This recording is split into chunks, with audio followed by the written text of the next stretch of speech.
स्वागत है मेरे यूट्यूब क्लासेस पे। जैसा कि आप सभी ने थंबनेल में देखा होगा, दो क्वेश्चंस होंगे। उन क्वेश्चनों में हमें पूछा है कि शेडेड टू अनशेडेड पोर्शन का एरिया क्या होगा, उनका रेशियो क्या होगा, ratio of shaded to unshaded. तो चलिए हम इन क्वेश्चनों को समझते हैं और इनके पीछे क्या कंसेप्ट इन्वॉल्व है उनको भी जानते हैं और अपने एग्जाम की तैयारी को बूस्टअप करते हैं।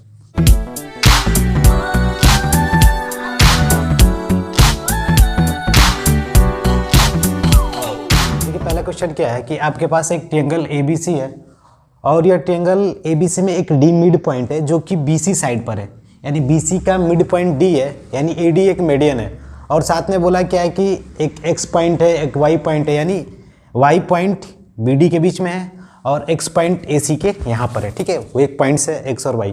और यहाँ पर उन्होंने क्या किया है कि X और D को मिला दिया है, जिसके कारण XD पैरेलल हो गया है Y और A के, यानी और कुछ दिया है क्या है कि XD यानी जो ये लाइन सेगमेंट है XD पैरेलल टू AY, यानी ये पैरेलल है। तो आपसे पूछा है कि जो ये शेडेड पोर्शन है ना, ये वाला, इसका रेशियो क्या है, ratio of shaded to unshaded, यानी जो ये पोर्शन बचे हैं उनसे क्या इसका रिलेशनशिप है। ठीक है, हमें यही जानना है।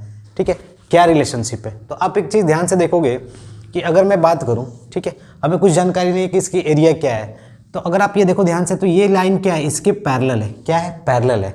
तो जब ये लाइन इसके पैरेलल है तो यहाँ पर आपको कुछ आइडिया लग रहा होगा कि एक D एक मिड पॉइंट्स है। ठीक है, तो आप D मिड पॉइंट्स है तो आप ये जान रहे हो कि इस पोर्शन का एरिया, यानी इस ट्रायंगल का एरिया, ADC का एरिया इस ट्रायंगल के एरिया के बराबर होगा। क्योंकि आप एक कंसेप्ट पढ़े हो कि जब भी कोई एक ट्रायंगल होता है, उस ट्रायंगल के नीचे अगर हमने मिड पॉइंट ये लिया और यहाँ पर एक लाइन ऐसे गया, तो ये वाला पोर्शन का एरिया इस पोर्शन एरिया के बराबर होगा।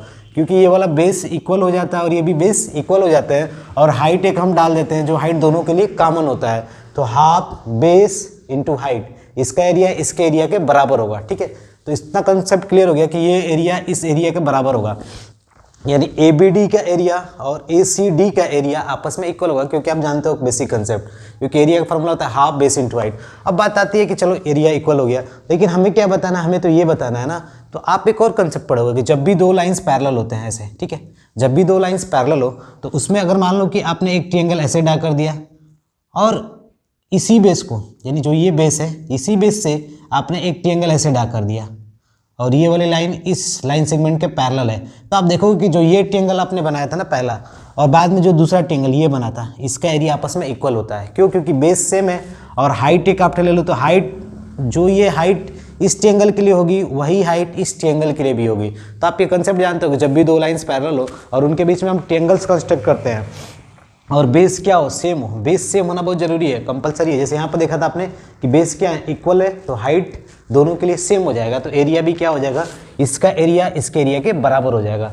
वहाँ यहाँ पे वही कहानी है कि बेस सेम है तो हाइट दोनों में इक्वल है, तो दोनों का एरिया क्या हो जाएगा, इक्वल हो जाएगा। तो आप ध्यान से देख सकते हो कि इस फिगर में हम, अगर ये लाइन मेरा इससे पैरेलल है, ठीक है, तो इस ट्रायंगल की मैं बात करूँ XAD की, ट्रायंगल XAD, ठीक है, ट्रायंगल XAD के एरिया किससे होगा इक्वल, तो आप देख सकते हो XAD इक्वल होगा आपका इस वाले ट्रायंगल से, X इस वाले ट्रायंगल से। क्यों?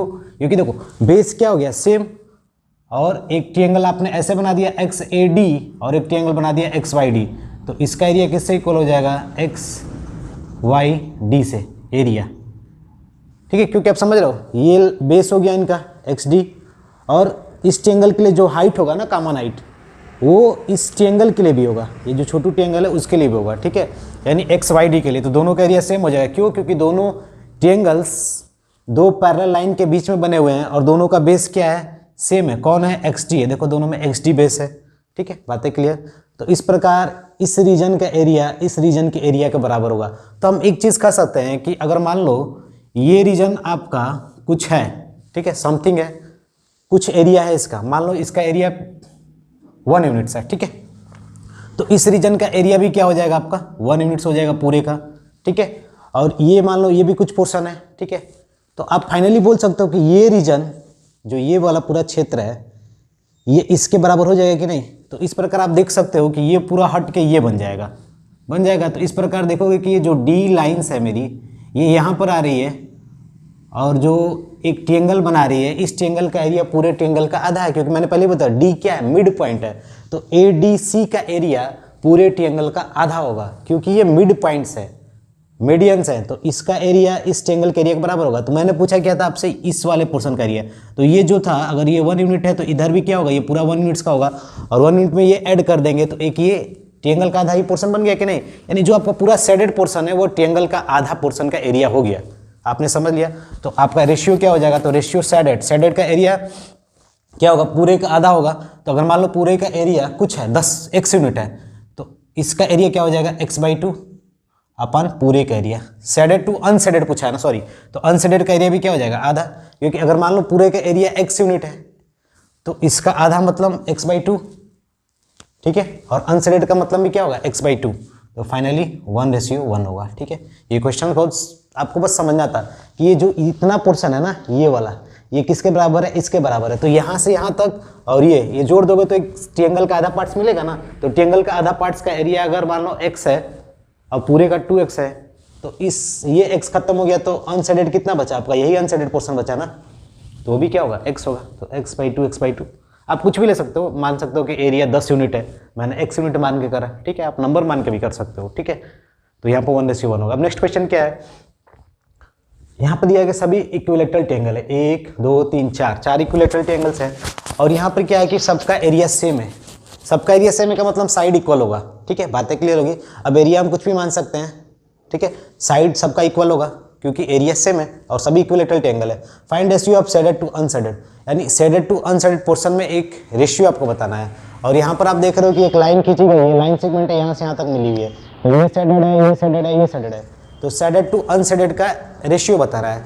तो यहाँ पर आप ध्यान से देखोगे कि जब ये इक्विलेटरल ट्रायंगल्स है तो यहाँ पे क्या होगा आपका 60 होगा, तो यहाँ पे भी क्या होगा 60, यानी हर जगह क्या होगा आपका 60 होगा, क्योंकि इक्विलेटरल ट्रायंगल्स है और सबका एरिया क्या है, सेम है। ये भी पॉइंट याद रखना है। तो अगर आप ध्यान से देखो तो जो आपको दिखेगा कि ये लाइन्स, ठीक है, ये लाइन इसके पैरेलल हो गई, ठीक है, और ये लाइन इसके पैरेलल हो गई। आप देख सकते हो ध्यान से, क्यों पैरेलल हो गई, क्योंकि आप ध्यान समझो, ये पूरा आपका स्ट्रेट लाइन है ना, तो यहाँ पे कितना बनेगा 120, ठीक है। और ये आपका इक्विलेटरल ट्रायंगल है तो यहाँ पे क्या बनेगा 60 बनेगा, तो ये वाला भी कितना होगा 120 का होगा।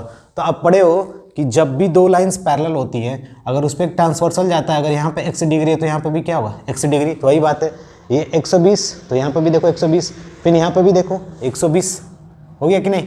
तो इसका मतलब ये वाला लाइन सेगमेंट, ये वाला लाइन सेगमेंट और ये वाला लाइन सेगमेंट आपस में क्या हो गए, पैरेलल हो गए, ठीक है। तो अगर आप ध्यान से और थोड़ा देखो तो आप देखोगे कि एक बड़ा सा ट्रायंगल होगा, ऐसे यहाँ से गया और यहाँ तक। ये बड़े वाले ट्रायंगल में दो छोटे छोटे ट्रायंगल बने हुए, एक ऐसे एक ऐसे एक ऐसे, ठीक है। एक बड़े वाले ट्रायंगल में एक छोटा सा ट्रायंगल ये रहा, फिर एक ट्रायंगल ये रहा, एक बड़ा वाला ट्रायंगल। तो आप यहाँ पर समझ सकते हो कि यहाँ पर पैरेलल लाइंस वाला कंसेप्ट लगेगा, क्योंकि ये लाइन इसके पैरेलल है, ये लाइन इसके पैरेलल है। तो आप थेल्स थ्योरम पढ़े होंगे, उसमें क्या होता है कि जब भी कोई ट्रायंगल हो, उस ट्रायंगल में एक लाइन इससे पैरेलल है, ठीक है, पैरेलल है, और यहाँ पर कुछ साइड का रिलेशंस हो। अगर मान लो यहाँ से यहाँ तक की दूरी a है और पूरी दूरी 2a है, ठीक है, तो साइड्स आपस में क्या हो जाते हैं, प्रोपोर्शंस में हो जाते हैं। तो बस वही कंसेप्ट जानना है। तो देखो अगर मान लेते हैं कि साइड कितना है आपका a है, तो ये वाला भी साइड कितना होगा आपका a होगा, यहाँ से यहाँ तक भी आओगे तो क्या होगा a ही होगा, क्योंकि हमने साइड को a मान लिया। तो आप ध्यान से देखोगे तो ये जो छोटा पोर्शन है ना, ये वाला आपका और ये वाला, इनके बीच में रिलेशनशिप आ जाएगा। वो रिलेशनशिप क्या होगा, तो देखो अगर ये आपका मान लो, अगर आपने a माना है तो ये कितना होगा आपका और ये कितना होगा, ये जानना है मैं, ठीक है। तो आप पढ़े हो कि ये ट्रायंगल, ये जो छोटा वाला ट्रायंगल्स है, ये इस पूरे बड़े वाले से क्या है, सिमिलर है, क्योंकि जो छोटा ट्रायंगल सिमिलर है। भाई क्यों सिमिलर है बड़े वाले से, ठीक है, क्यों सिमिलर, आप समझ रहे हो, क्योंकि देखो ये अगर छोटे वाले ट्रायंगल की मैं बात करूँ, इसमें एक एंगल ये होगा, यहाँ पर कुछ होगा, मान लेते हैं थीटा होगा, और यहाँ पे 120 आपको मालूम ही है 120 डिग्री। तो छोटे वाले का थीटा इस पूरे बड़े वाले के थीटा से कॉमन हो गया, 120 डिग्री यहाँ पर, तो यहाँ पर भी 120 डिग्री, यानी दोनों ट्रायंगल में दो एंगल इक्वल हो गए। तो इसका मतलब ये छोटा वाला बड़े वाले से सिमिलर है। जब सिमिलर है तो आप कंसेप्ट जानते हो कि साइड्स क्या होते हैं, आपस में प्रोपोर्शन में होते हैं। जैसे ये वाला छोटा ट्रायंगल और बड़ा वाला ट्रायंगल, इनके साइड्स क्या होंगे, आपस में प्रोपोर्शंस में होंगे, ठीक है, बातें क्लियर। तो यहाँ पर आपने क्या देखा कि इस पूरे, इसका साइड क्या है, ए है, ठीक है, इसका साइड क्या है आपका, ए है बेस का। तो बेस अगर ए है तो इसका क्या हो जाएगा, a/3 हो जाएगा। क्यों a/3 होगा, आप समझ रहे हो कंसेप्ट कैसे। ये वाला देखो, इसका साइड a, ठीक है, छोटे वाले ट्रायंगल की मैं बात कर रहा हूँ, छोटे वाले ट्रायंगल का a और बड़े वाले ट्रायंगल का साइड 3 है। कॉरस्पॉन्डिंग साइड देखते हैं, क्योंकि इसके एंगल के सामने ये साइड और इसके एंगल के सामने ये बड़ा वाला साइड, मैं इस छोटे वाले को बड़े से कंपेयर कर रहा हूँ, ठीक है। तो a/3 a होगा। तो इसी प्रकार आपको इसको बताना है ना, हमें इसको निकालना, हम अगर ये निकाल लेते तो काम थोड़ा ईजी हो जाता। तो ये वाला पोर्शन आपका, ठीक है, तो ये वाला पोर्शन अगर मान लो नहीं जानकारी है हमें, तो हम क्या लिखते हैं x, और ये वाला तो मालूम ही है मुझे क्योंकि करस्पॉन्डिंग साइड में ले रहा हूँ, करस्पॉन्डिंग साइड ये होगा, ठीक है। तो आप फाइनली देखोगे ए से कैंसिल, तो x की वैल्यू क्या हो जाएगी a/3, यानी मैंने जो ये निकाला साइड उसकी वैल्यू कितनी आ गई a/3, यानी यहाँ से यहाँ तक क्या आपका है a/3 है। बातें क्लियर, ठीक है। जब ये a/3 है तो यहाँ से यहाँ तक क्या होगा आप समझ सकते हो 2a/3, 2a/3, क्योंकि पूरी वैल्यू क्या है आपकी a ही तो है, साइड को मैंने a माना, आप कोई नंबर भी लेकर भी कर सकते थे, ठीक है। इसी प्रकार आप इसकी भी वैल्यू बता सकते हो, ये क्या होगा इसकी वैल्यू, तो इसकी वैल्यू आप देखोगे तो ये भी निकल सकता है, बहुत ईजिली है। अब आप क्या करो कि इस ट्रायंगल को इस बड़े वाले ट्रायंगल से कंपेयर कर दो, ठीक है। तो आप देखोगे कि ये साइड 2a है, तो आप बोलोगे क्या 2a बाई ये बड़ा वाला साइड 3a, करस्पॉन्डिंग साइड लेते हैं, देखो इस एंगल के सामने ये साइड 2a, फिर इस एंगल के सामने ये बड़ा वाला side 3a, equal to similarity लगाना आना चाहिए इसमें, तब हो पाएगा आपसे, ठीक है। 2a ये वाला साइड 2a और बड़े वाले का साइड 3a, यहाँ तक बातें होगी। हमें निकालना क्या था, हमें इसको निकालना था, तो हम मान लेते हैं ये y है और ये वाला आपका क्या है a है, ठीक है। तो 2a/3 यानी y की वैल्यू क्या आ गई 2a/3, तो इसका भी वैल्यू क्या होगा आपका 2a/3, क्या होगा 2a/3, और इसकी वैल्यू क्या हो गई a/3, और इसकी वैल्यू भी क्या होगी 2a/3, ठीक है। क्योंकि देखो ये अगर a/3 है तो ये कितना होगा 2a/3, और ये भी मैंने बता दिया बेसिक प्रोपोर्शनलिटी के हेल्प से 2a/3। अब भाई बेसिक प्रोपोर्शनलिटी कैसे लगाते हैं आप पढ़ोगे कि जब भी कोई लाइन पैरेलल होता है तो इनका साइड करस्पॉन्डिंग साइड बोलते हैं, ठीक है। अगर ये a का है और ये पूरा b का है, अगर ये c का है ये पूरा d का है, तो ये आपस में क्या होते हैं प्रोपोर्शन होते हैं, a/b = c/d, ठीक है। ये सब चीज़ें आप पढ़े होगे, वही कंसेप्ट मैं लगा रहा हूँ, आपको इतने बेसिक कंसेप्ट होंगे। अब देखिए एक चीज़ हमें क्या बचता है कि हमने यहाँ तक आइडिया ले लिया, ठीक है। तो आप देखो ये 2a/3 आ गया, तो ये वाली वैल्यू क्या होगी a/3 होगी, क्योंकि आप जानते हो पूरा साइड क्या है आपका a है, तो ये 2a/3 निकाल दिया तो ये बचेगा क्या a/3। अब आप इतनी चीज़ें समझ गए, ठीक है। लेकिन एक चीज़ आपको थोड़ा ध्यान देना है कि इस वाले पोर्शन का एरिया मैं कैसे निकालूंगा। अगर मैं इस पोर्शन का एरिया बता दूं इस पोर्शन का, तो ये निकालना थोड़ा आसान है। क्यों आसान है, क्योंकि यहाँ पे 60 डिग्री दिख रहा है। अब इसका निकालना थोड़ा भी कॉम्प्लेक्स है, जटिल है, तो इसको मैं निकालने का प्लानिंग करूंगा, क्योंकि वहाँ पे 60 डिग्री दिख रहा है। क्योंकि आप पढ़े भी हो कि अगर कोई ट्रायंगल है, यहाँ पर अगर एंगल थीटा है और ये साइड ए है ये साइड बी है, हमें इसका एरिया बताना था। हम एक कंसेप्ट जानते हैं हाफ AB sin थीटा, ठीक है। आप पढ़ते आओगे, बेसिक कंसेप्ट होगा एरिया बताने के लिए हाफ AB sin थीटा, यानी B का हम साइन कंपोनेंट लेते हैं। साइन कंपोनेंट ऐसे होगा जस्ट परपेंडिकुलर, ये वाला साइन कंपोनेंट होता है B sin थीटा, ये बेस की तरह काम करेगा, हाइट की तरह, तो फार्मूला क्या हो जाएगा हाफ AB sin थीटा। यही कंसेप्ट हम यूज करेंगे। तो आप इसका डायरेक्टली नहीं निकाल सकते हो, इसका निकाल सकते हो क्योंकि यहाँ पर 60 डिग्री है, इसका भी निकाल सकते हो, इसका भी डायरेक्टली नहीं निकाल सकते हो क्योंकि यहाँ पर हमें एंगल की वैल्यू नहीं मालूम है। एंगल कहाँ मालूम है, यहाँ पर नहीं मालूम है, ठीक है। तो हम यहाँ पे भी क्या करेंगे, इसका निकालेंगे, इसकी प्लानिंग करेंगे निकालने के लिए, ठीक है। तो बस हम वही कंसेप्ट लगाएंगे। तो देखो एक साइड तो मेरा बन के आ गया a/3, ये भी आपका a/3 आ गया, ठीक है। सॉरी ये 2a/3 है क्योंकि मैंने दिखाया 2a/3, ये आपका 2a/3 आ गया, ये आ गया a/3, ठीक है। अब बात आती है कि अब इसका मैं कैसे साइड निकालूं, ये वाला साइड और ये वाला साइड कैसे निकलेगा, ये तो इशू हो गया ना। तो इसको हम समझने के लिए क्या करेंगे कि एक बार और इस फिगर पर एक और लाइंस ड्रा करेंगे, ठीक है। जैसे कि आप देख रहे हो ना, नीचे एक लाइन ऐसे बनी हुई है, तो एक लाइन आप ऐसे ऊपर की तरफ भी ऐसे बनाओगे, उससे क्या फायदा होगा, उससे फिर आपको एक सिमिलर ट्रायंगल्स मिलेंगे, बहुत सिमिलर ट्रायंगल्स मिलेंगे। अभी हम देखते हैं उसको इस साइड में। सभी इक्विलेटरल ट्रायंगल है, भले ही आपको थोड़ा इक्विलेटरल ना दिखता, आप समझिए इक्विलेटरल है, ठीक है। हम समझने का ज़्यादा प्रयास करेंगे। हमने इसकी वैल्यू निकाल दिया है, क्या है a/3, अभी लिखेंगे नहीं, ठीक है, क्योंकि हम यहाँ पे कंस्ट्रक्शन करना है। वहाँ पर मालूम है आपको a/3 है, वो 2a/3 है, 2a/3, ठीक है। तो अब आप जो देखो, हमें ये वाला मालूम है, यानी a/3 ये मालूम है, ये मालूम है 2a/3, ये मालूम है, यहाँ का एंगल मालूम है, ये भी एंगल मालूम है। बस हमें बताना क्या है, ये नहीं मालूम है, ये नहीं, ये मालूम है, और यहाँ पे भी हमें आवश्यकता पड़ेगी। तो ये तो मालूम ही है, ये आपका a है, लेकिन ये नहीं मालूम है, ठीक है। तो जो नहीं मालूम है हम उन्हें निकालने के प्रयास करेंगे, ठीक है। तो कैसे निकालेंगे, आप देखो एक लाइन आप ऐसे खींच देना, ठीक है, ऐसे खींच देना। अब फिगर में आपको थोड़ा टेढ़ा मेढ़ा दिख रहा होगा, लेकिन एक्चुअली में अगर ये फिगर बनता तो एकदम ये स्ट्रेट लाइन होता है, एकदम सीधा लाइन होता है, ठीक है। तो अब आप ध्यान से देखोगे कि हमें निकालना क्या है, हमें निकालना ये है, ये निकालना है, ठीक है, और आपको ये निकालना है, ठीक है। तो ये चीज़ें आपस में तो पैरेलल होगी, पक्का पैरेलल होगी। क्यों? क्योंकि आप समझ रहे हो, जैसे कि अभी आपने क्या बनाया कि ऐसे ट्रायंगल था आपका, ये ट्रायंगल ऐसे ऐसे था ना, 60 था यहाँ पर, तो आप बोल देते ये पूरा 120, तो ये भी 60 होता, तो ये बीच वाला 60 नहीं हो जाता, 60 हो जाता। तो इस प्रकार एक और ट्रायंगल मिलेगा, ऐसे मिलेगा, ये 60 का ट्रायंगल इक्विलेटरल सेम मिलेगा, ये भी इक्विलेटरल ट्रायंगल ऊपर बन जाएगा, ठीक है। देख रहे हो ना, ये भी इक्विलेटरल होगा, ये भी इक्विलेटरल होगा, ये भी इक्विलेटरल होगा। तो अब आप ध्यान से देखो कि ये लाइन इसके पैरेलल हो गई, यानी ये लाइन इसके पैरेलल होगी और ये लाइन इसके पैरेलल हो गई, ठीक है, इसके पैरेलल हो गई ये लाइन, ठीक है। क्यों पैरेलल हो? क्योंकि पैरेलल कंसेप्ट मैंने बताया था, दो लाइंस तभी पैरेलल हैं जब उनका क्या हो, करस्पॉन्डिंग, ये एक्स एक्स है या ये वाई है तो ये भी क्या हो, वाई। तो वही सेम कंसेप्ट यहाँ पे भी होगा, ठीक है। तो लेकिन आप ध्यान से देखो, हम यहाँ तक तो सही है, जैसे कि ये ट्रायंगल मेरा इतना बड़ा जा रहा है, इतना बड़ा ट्रायंगल जा रहा है, लेकिन मुझे एक बेसिक आइडिया नहीं लग रहा है कि मैं कैसे पहचानूं कि ये साइड कितना है, ठीक है, क्योंकि मुझे तो जानकारी नहीं है ना इसकी।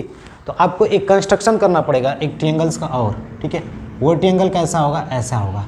क्यों ऐसा ट्रायंगल कंस्ट्रक्ट करना पड़ेगा? क्योंकि हम ऐसे ट्रायंगल की बात कर रहे हैं ना, ऐसे ट्रायंगल की बात कर रहे हैं। तो उसी प्रकार मैंने कंस्ट्रक्शन किया सेम साइड का, ये भी ए का तो ये भी ए का। अब आपको पता चल जाएगा कि ये लाइन क्या हो गई, इसके पैरेलल हो गई, ये लाइन इसके पैरेलल हो गई, यानी ये साइड का है तो ये भी पैरेलल, ये भी पैरेलल, ये भी पैरेलल, ठीक है। तो बस वही सब कंसेप्ट लग जाएगा। क्यों पैरेलल है? क्योंकि आप समझ रहे हो, क्योंकि यहाँ पर अगर 60 डिग्री है तो यहाँ पर भी क्या है आपका 60 डिग्री, फिर यहाँ पर भी 60 डिग्री है, तो पैरेलल का कंसेप्ट आना बहुत जरूरी है, ठीक है। तो बस वही कहानी फिर रिपीट होगी। तो देखो यहाँ पर ये वाला आपका साइड कितना हो जाएगा, ए 4 ए, कितने ए होंगे, 4 ए। यहाँ पर कितने थे, 3 थे, देखो ध्यान से, 1 2 3, वहाँ पर 3 ही में काम बन जाता है। देखो एक साइड, दूसरी साइड पैरेलल, फिर तीसरी साइड पैरेलल। मैंने यहाँ पे इंड क्यों किया, क्योंकि देखो बड़ी साइड मुझे ए मिल गई थी, क्योंकि मुझे मालूम था, लेकिन यहाँ पर मुझे नहीं मालूम था, तो मैंने एक ट्रायंगल बना के क्रिएट किया है, कंस्ट्रक्शन किया। तो ये साइड ए है, तो ये साइड कितनी होगी, अब बता सकते हो आप कैसे, यहाँ से यहाँ तक एक ट्रायंगल लेना, फिर एक बड़ा ट्रायंगल लेना। तो आप देखोगे कि ये साइड 3a का है, तो बोलोगे 3a/4 है, क्योंकि आप समझ रहे हो कैसे हम थेल्स थ्योरम का यूज करते हैं जब भी किसी ट्रायंगल्स में एक लाइन बेस के पैरेलल होती है। तो यहाँ से यहाँ तक 3 है, क्योंकि ए 3a/4 इक्वल टू क्या हो जाएगा आपको, ये साइड है ना, ये साइड आपकी कितनी है, ए नीचे होगा। क्यों? क्योंकि 4a से कंपेयर करेंगे ना, क्योंकि बड़े वाले साइड की बात हो रही है। 4a/, ये इसकी वैल्यू नहीं मालूम है तो हम बोल देंगे x, ठीक है। तो फाइनली आपको क्या मिलेगा, 3a/4। तो किसकी वैल्यू 3a/4 आ गई, आप समझ सकते हो, 3a/4 आपकी इसकी आ गई, ठीक है। तो यहाँ पे ये जो साइड है ना, इसकी वैल्यू कितनी हो गई, 3a/4, ठीक है। अब इसी प्रकार आप इसका भी निकाल सकते हो जिसकी जानकारी नहीं थी। तो यहाँ पर देखो दो ट्रायंगल्स ए, तो बोलोगे 2a भाई, पूरे से कंपेयर कर लो, 4a में क्या है आपका, ये a है सामने, इसको नहीं मालूम है, हम इसको बोल देते हैं y, ये नहीं मालूम है, ठीक है। तो इसकी वैल्यू क्या हो जाएगी, a/2, इसकी वैल्यू a/2, ठीक है। तो आप यहाँ पे देख सकते हो ये क्या होगा आपका a/2, ये क्या होगा आपका a/2, यानी ये वाला रीजन a/2। इसी प्रकार आपको ये नहीं मालूम है तो ये भी निकाल सकते हो। कैसे? आप इस ट्रायंगल को देखो, ये छोटा ट्रायंगल बड़े वाले ट्रायंगल से क्या है, सिमिलर है। तो आप देखोगे कि अगर a है, ठीक है, ये a है, तो ये पूरा कितना है, 4a। मैं सिमिलरिटी बता रहा हूँ आपको, छोटा ट्रायंगल बड़े वाले से सिमिलर है, तो मैं बेसिक साइड इन प्रोपोर्शंस का कंसेप्ट लगा रहा हूँ। ये a तो पूरा 4a, तो यहाँ पर आपका क्या होगा, ये आप ध्यान से देखो, ये नहीं मालूम है तो मान लेते हैं z है, और ये पूरा कितना है a, तो a से कैंसिल, तो z की वैल्यू a/4। इतना लिखना नहीं पड़ता, अगर आप जानते हो कंसेप्ट तो सीधे सीधे बोल देते a/4 होगा, ठीक है। मैं बस समझा रहा हूँ आपको प्रयास करने के लिए, ठीक है। तो यहाँ पे क्या होगा आपका a/4। तो सभी साइड हमने गेट कर लिया। अब बस हमें करना है क्या कि इसका एरिया पता कर लेना है, इसका एरिया और इसका एरिया, और बात मेरी बन जाएगी, ठीक है। तो आपने इतना कंसेप्ट जाना, आप डायरेक्टली यहाँ पे लिख सकते थे a/4। कैसे लिखते हैं, आपका माइंड सेटअप होना चाहिए, बस आपको एक कंस्ट्रक्शन आना जरूरी है, ठीक है। यहाँ तक बातें क्लियर हो गई। अब चलते हैं आगे, हम इसका एरिया निकालते हैं। इसका एरिया निकालने के बाद इस पूरे ट्रायंगल के एरिया में से हम इसको माइनस कर देंगे, तो ये वाला पोर्शन मेरा निकल जाएगा, ठीक है। तो यहाँ पर देखो आप क्या हो जाएगा, हाफ 3a/4 इंटू a, क्योंकि ये वाला साइड a होगा, ये 3a/4 इंटू साइन 60। साइन 60 किसकी वैल्यू होगी, क्योंकि यहाँ पर 60 डिग्री होगा ना, यहाँ पे भी साइन थीटा, ठीक है। तो यहाँ पर देखो आप 3a/4, ठीक है। तब सॉल्व कर लेते हैं। साइन 60 की वैल्यू √3/2 होती है, ठीक है। आप डायरेक्ट भी लिख सकते हो √3/2, ठीक है, कुछ आइडिया क्रिएट होगा, हम बताएंगे अभी कैसे करेंगे उसको। पहले अब इसको निकालते हैं इस साइडेड पोर्शन का, ठीक है। तो इस साइडेड पोर्शन का एरिया क्या होगा आपका,